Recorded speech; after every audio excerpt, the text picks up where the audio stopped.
Bismillahirrahmanirrahim. Assalamualaikum warahmatullahi wabarakatuh.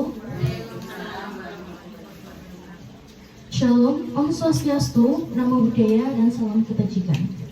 Yang kami hormati Ibu Tuan Rumah, Ibu Ketua RT 03, dan serta Ibu-Ibu PKK.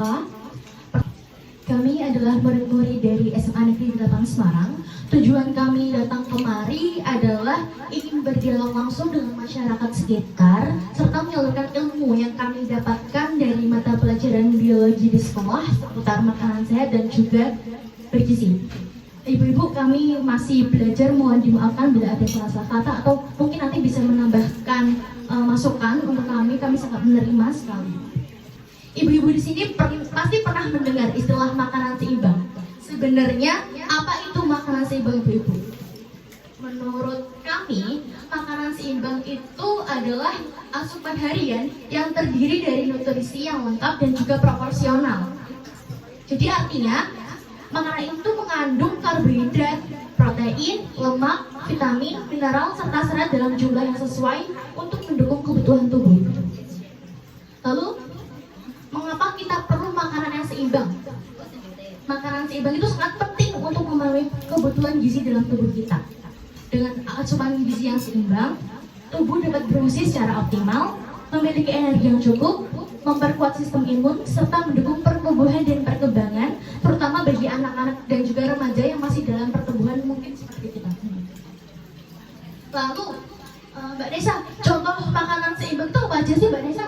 Jadi, contoh makanan seimbang itu meliputi karbohidrat. Karbohidrat itu misalnya ada nasi, ada roti, ada kentang, dan juga ada ubi. Selanjutnya itu ada protein. Protein itu yang biasanya kita makan sehari-hari, ibu. Ada ikan, ada telur, ada tahu, ada tempe, dan juga daging. Selanjutnya juga ada lemak. Lemak itu terdiri dari alpukat. Nah, alpukat itu ternyata juga mengandung lemak, ibu, walaupun dia sedikit lah. Terus ada minyak zaitun dan juga kacang-kacangan. Selanjutnya juga ada sayur dan buah. Ada bayam, brokoli, wortel, apel, dan juga pisang. Dan yang terakhir itu ada serat dan juga mineral. Sama seperti yang tadi, ada buah, sayuran, kacang-kacangan, dan juga biji-bijian. Selanjutnya ada makanan bergizi. Selain makanan seimbang yang dibutuhkan sama tubuh, itu kan pasti tubuh juga butuh makanan-makanan yang bergizi. Definisi makanan bergizi sendiri itu makanan sehat yang di dalamnya mengandung nutrisi yang berisi mineral, protein, lemak sehat, dan juga serat. Contoh-contoh makanan bergizi yaitu sayuran, buah-buahan, ikan, telur, ayam, kacang-kacangan.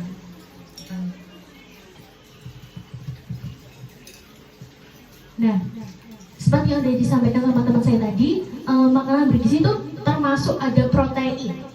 Protein yang pertama tuh bisa menghasilkan energi. Tubuh bisa menggunakan protein untuk energi jika diperlukan dalam situasi. Tubuh akan memecah protein untuk menghasilkan energi, ibu. Meskipun sebenarnya fungsi utama protein itu bukan sebagai sumber energi. Lalu selanjutnya ternyata protein itu bisa menghasilkan enzim yang membantu proses kimia dalam tubuh. Seperti enzim itu dapat mencerna makanan dan juga memecah zat-zat yang dibutuhkan dalam tubuh. Jadi gampangnya enzim itu yang membantu kita untuk mencerna makanan. Seperti kita kan kalau makan pasti ada ludah di dalam mulut, ya Bu. Dan ludah itu adalah enzim membantu kita untuk mencerna makanan di dalam mulut itu. Lalu selanjutnya ada protein menghasilkan hormon. Seperti insulin yang mengatur gula darah dan hormon pertumbuhan yang membantu tubuh berkembang. Lalu selanjutnya itu ada protein untuk kekebalan tubuh. Protein juga membantu tubuh melawan penyakit dengan membuat antibodi, melindungi tubuh dari infeksi dan juga dari penyakit. Jadi protein itu sangat bermanfaat bagi kita semua, ibu-ibu ya. Dan protein itu ternyata lebih penting daripada karbohidrat.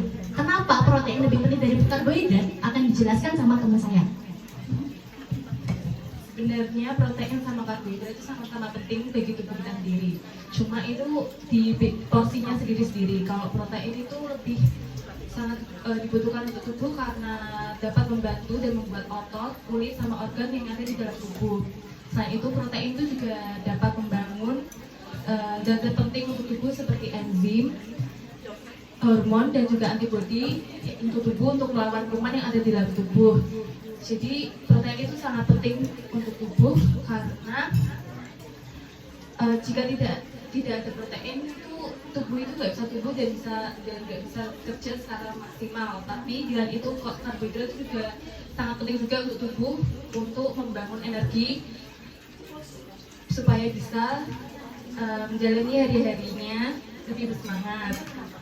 Terus ada lemak. Lalu selanjutnya ada lemak. Lemak itu untuk menghasilkan energi. Jadi jika tubuh kita membutuhkan tenaga, lemak akan diolah menjadi energi yang bisa kita gunakan untuk beraktivitas sehari-hari. Bahkan lemak itu sebenarnya lebih banyak energinya dibandingkan karbohidrat dan protein.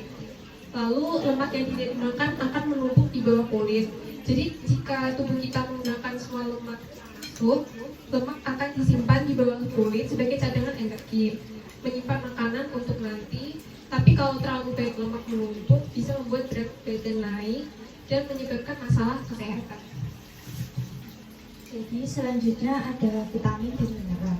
Vitamin dan mineral diperlukan untuk tubuh dalam jumlah sedikit karena peran mineral itu untuk membantu tubuh bekerja dengan baik, bukan sebagai energi. Misalnya, vitamin membantu menjaga kesehatan mata, kulit, dan tulang, sedangkan mineral membantu fungsi otot dan tulang. Dan menurut para ahli menjelaskan bahwa meskipun jumlah yang dibutuhkan kecil, vitamin dan mineral sangat penting. Mereka itu seperti alat bantu untuk membantu proses tubuh berjalan lancar. Kalau tubuh kekurangan vitamin dan mineral, kita juga bisa sakit atau mengalami masalah kesehatan. Selanjutnya itu ada air. Kita disarankan minum sekitar 8 gelas air atau 2 liter air sehari. Jumlah itu biasanya tergantung pada aktivitas, cuaca, dan kondisi kesehatan masing-masing orang. Air sangat penting karena membantu tubuh kita melakukan banyak hal, seperti menjaga suhu tubuh. Air membantu tubuh kita tetap dingin saat kita berkeringat, lalu membantu pencernaan. Air membantu makanan dicerna dengan baik dan tubuh menyerap nutrisi, mengeluarkan racun. Air membantu ginjal mengeluarkan kotoran dan racun dari lewat urin. Lalu membantu sel tubuh. Air membantu sel-sel tubuh berfungsi dengan baik, seperti membawa oksigen dan nutrisi ke seluruh tubuh. Yang terakhir, air juga melumasi sendi. Air membantu sendi-sendi kita bergerak dengan lancar tanpa rasa sakit. Selanjutnya higienis. Apa yang dimaksud dengan higienis? Makanan higienis adalah makanan yang diproses dan disiapkan dan disajikan dengan cara yang bersih tanpa terkontaminasi kuman atau bahan bahaya dan disimpan dengan benar. Hepatitis penyakit akibat tertularnya alat makanan yang sama dengan penderita. Hepatitis bisa menular melalui makanan atau minuman yang terkontaminasi oleh virus, termasuk jika menggunakan alat makanan yang sama dengan penderita. Mengapa makanan kita harus higienis? Makanan harus higienis agar terhindar dari kuman, bakteri atau virus yang dapat menyebabkan penyakit seperti diare, keracunan makanan, atau hepatitis. Apakah makanan higienis harus mahal? Tidak, makanan higienis tidak harus mahal. Makanan bisa tetap higienis meskipun sederhana, asalkan diproses dan disimpan dengan cara yang bersih. Kalau untuk tambahannya, jadi itu kesimpulannya gini, karbohidrat itu tidak perlu dikonsumsi terlalu banyak. Kayak nasi itu tuh tidak perlu dikonsumsi terlalu banyak dibandingkan dengan protein. Kenapa? Karena karbohidrat itu kan memberikan energi, hanya memberikan energi. Tetapi jika dikonsumsi terlalu banyak, tubuh kita akan menyimpannya sebagai lemak. Jadi energi yang dihasilkan dari nasi atau lemak tersebut akan disimpan di bawah kulit. Jadi mohon maaf nanti badannya obesitas atau apa karena kebanyakan kebanyakan lemak yang menumpuk di bawah kulit kita. Dan juga tidak hanya menambah berat badan, tapi juga bisa meningkatkan resiko diabetes. Apakah gula yang berlebih saat mengkonsumsi makanan atau minuman yang dapat mengganggu tubuh kembang anak, ibu-ibu? Jadi tuh gini, gula yang berlebih dalam mengkonsumsi makanan atau minuman itu sangat-sangat berpengaruh pada tubuh kembang anak karena dapat menyebabkan obesitas pada anak, lalu dapat menyebabkan masalah gigi dan meningkatkan risiko penyakit seperti diabetes. Anak yang makan terlalu banyak gula juga bisa merasakan lesu dan juga sulit berkonsentrasi. Jadi tuh ibu-ibu pernah dengar gak sih berita kalau anak-anak kecil itu udah pada dicuci darah karena kena diabetes? Itu kan karena sebenarnya anak kecil kan makanannya paling dari ibu-ibu semua ya, karena jajan-jajannya yang mungkin terlalu kayak ale-ale atau apa, maaf ini merek, itu gulanya tidak terkontrol di dalam tubuh. Kita tuh sebagai ibu-ibu pemegang kendali penuh tentang makanan apa yang masuk ke dalam tubuh seluruh anggota keluarga kita. Jadi peran penting seorang ibu itu memastikan keluarga mendapatkan makanan yang sehat dan juga bergizi.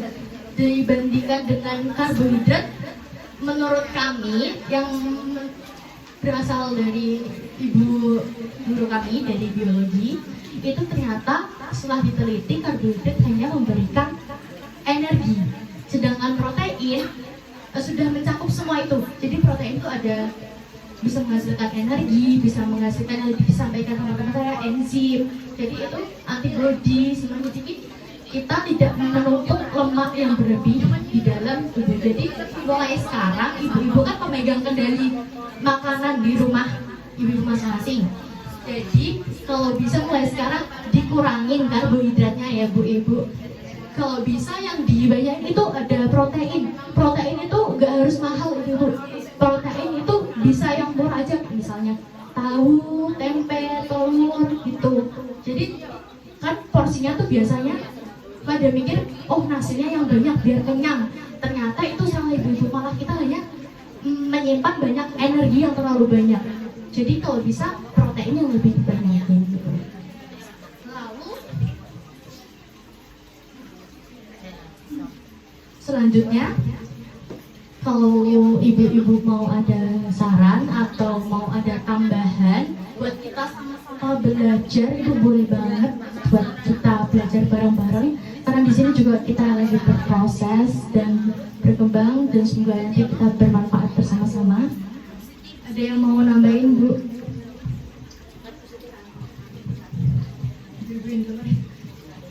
Ibu-ibu yang di luar ada yang mau nambahin nggak, Bu? Kok ada tanggal? Oh sudah tanggal? Sudah? Cukup? Oh iya, satu lagi. Ini kita itu juga diajarkan saat praktek biologi di sekolah. Ini tuh cara uji coba. Kalau misalnya ibu-ibu ini masak bakso atau sosis, itu bisa kita uji coba borak ya. Caranya itu nanti akan dijelasin sama teman saya. Bahan-bahannya tuh ini gampang kok. Sebenarnya ada di rumah. Ada bakso yang biasanya ibu-ibu masak di rumah. Terus juga ada sosis, dan juga ini ada apa? Nah, kunyit ya, kunyit yang dihaluskan terus dikasih sama air. Ayo silakan dipraktekin sama teman-teman saya.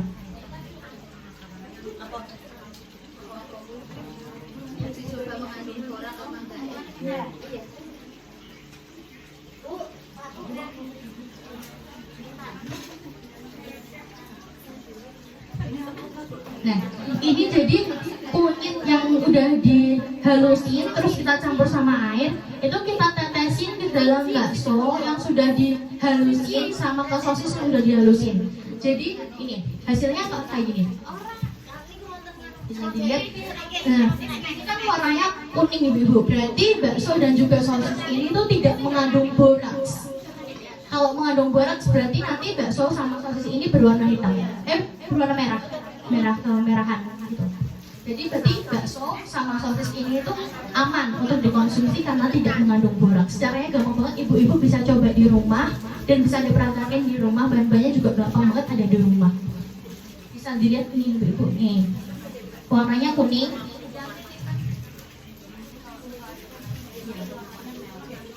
Ya, jadi ibu bisa waspada dan hati-hati di rumah.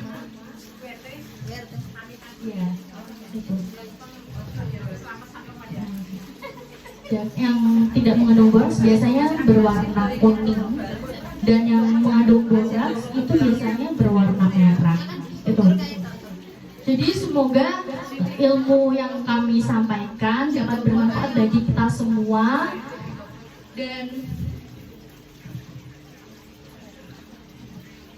dan semoga ibu-ibu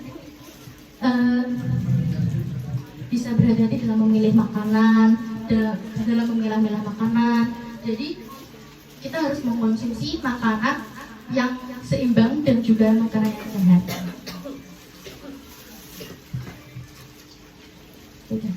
Sudah. Oke. Mohon maaf bila ada salah-salah kata. Dan juga terima kasih banyak ibu-ibu sudah mau hadir dan juga sudah mau mendengarkan kami, dan semoga ilmu yang kami sampaikan dapat bermanfaat dan dapat berguna untuk kita semua. Sekian dari kami. Assalamualaikum warahmatullahi wabarakatuh. Ibu-ibu nanti ini boleh minta foto bareng nggak buat dokumentasi buat itu, buat tugas. Terima kasih. Iya, ya nanti masuk aja nggak apa. Apa di luar sini, di sekalian gitu. Oke, terima kasih ibu-ibu semuanya.